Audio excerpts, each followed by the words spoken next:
And that's how we turn goals into results. Congratulations, Mia. Perfect way to end the year. Thank you, sir. Merry Christmas, everyone. Merry Christmas.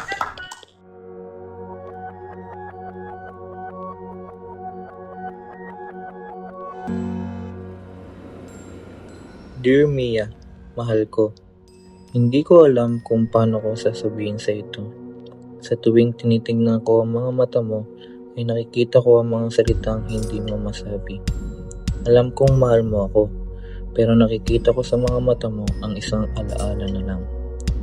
Ang kislap ng noon. Umatan ka na kasi. Pakiayos ko.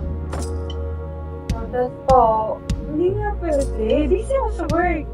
I don't have time for that reunion. And besides, magre-ready na kami sa Noche Buena ni Angelo. Nandun si Rico. Don't you want to see him? Of the rains and the cracks being cold as everybody knows. Everybody knows. Rico! Tol! Gusta? Yung mainit, men! Glad to be back, pare. Kumusta ka? Eto, mabuti. Balita ko, big time ka na daw, ah. Hindi naman. Okay, sige pre. Enjoy the night, ha?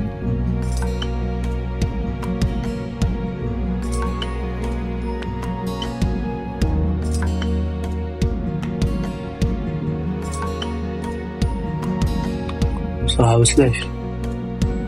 I got my dream job. Dami na ako nagbago sa'yo. That's life, I guess.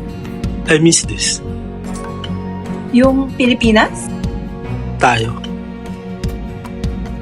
Paano kaya kung di ako umalis doon? Paano kaya kung sumunod ka sa akin doon? Paano kaya kung tayo yung kinasal? Mia, sabihin mo nga sa akin yung totoo. Mahal mo pa ba siya? My heart is so abrasive, but my house is full of braces. Mia, gets ko yung situation mo, girl. Pero, hindi patas para sa'yo at kay Angelo yung nararamdaman mo. Pare-pareho kayong talo.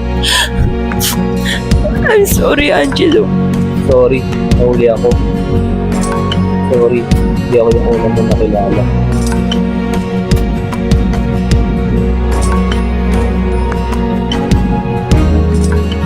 I'm getting older, it's starting